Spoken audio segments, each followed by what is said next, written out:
This is TechCrunch.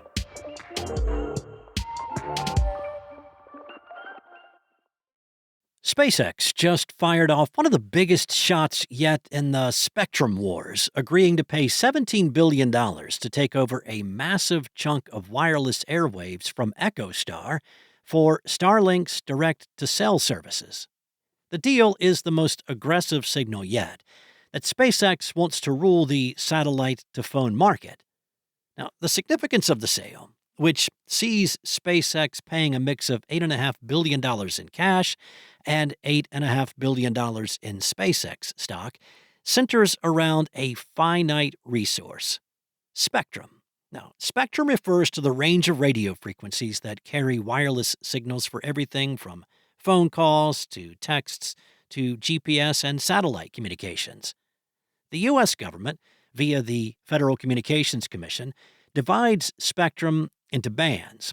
There are only so many usable frequencies, and users must coordinate to avoid interference. To raise the stakes even higher, only certain ranges work well for phones and satellites, which shrinks the pool of usable bands even further and creates a fierce competition for access. The FCC auctions long-term licenses at high prices to private firms.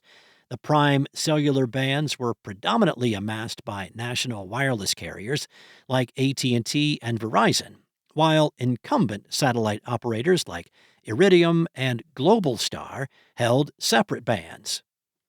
Last year, the FCC approved a new regulatory framework called Supplemental Coverage from Space that paved the way for satellites to legally extend carrier networks. SCS lets a satellite operator, in partnership with a terrestrial carrier, use the carrier's existing phone spectrum to fill wireless coverage gaps as a secondary service. Well, later in the year, SpaceX officially began offering its direct-to-cell service to T-Mobile users as a premium add-on. That framework paved the way for SpaceX's deal with EchoStar. It created a structure to let satellite operators tap into terrestrial networks.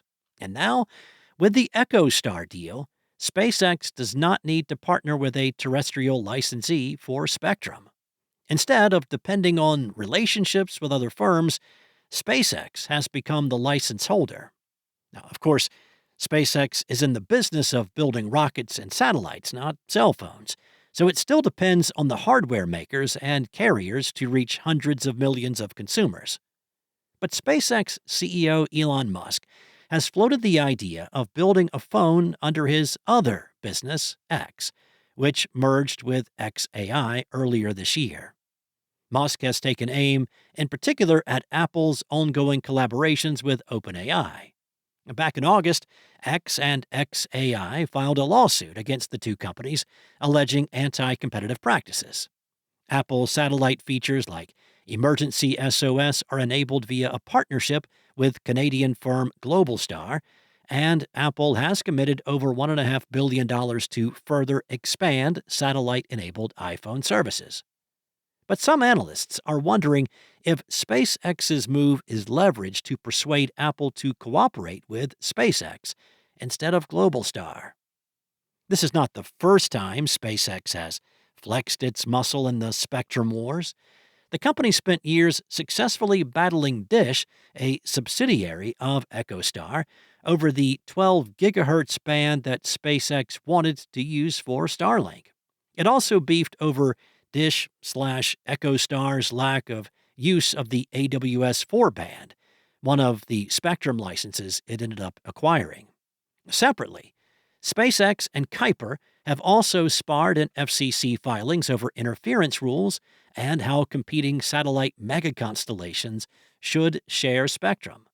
They have also been a major force propelling the FCC to revisit satellite spectrum sharing rules. Earlier this year, the Commission opened formal rulemaking to modernize satellite sharing limits after a petition from SpaceX, with Kuiper and others filing in support. If there were any lingering questions as to why investors recently valued Ramp, the expense management startup, at $22.5 billion, just 45 days after a previous funding round valued it at $16 billion, well, those questions were answered by the company on Tuesday. The company says it has received $1 billion in annualized revenue. Annualized revenue refers to a company's current revenue rate projected over a full year. Back in March, co-founder and CEO Eric Glyman told TechCrunch that Ramp had hit annualized revenue of $700 million. Well, that's $300 million of revenue growth in about 6 months. Ramp, which provides corporate expense management and financial software tools, raised $500 million in a $22.5 billion valuation round in July, led by iconic growth with participation from Founders Fund and D1 Capital Partners. Ramp has now raised $1.9 billion in total funding. When Glyman talked with TechCrunch earlier this year, he said the company was cash flow positive, too. Next up, Ramp is working on AI agent-led autonomous finance, automated financial management systems, which Glyman predicts will be the norm by 2028. The company recently launched its first AI agent and has plans to launch more. That's it from TechCrunch. For more stories like these, go to TechCrunch.com.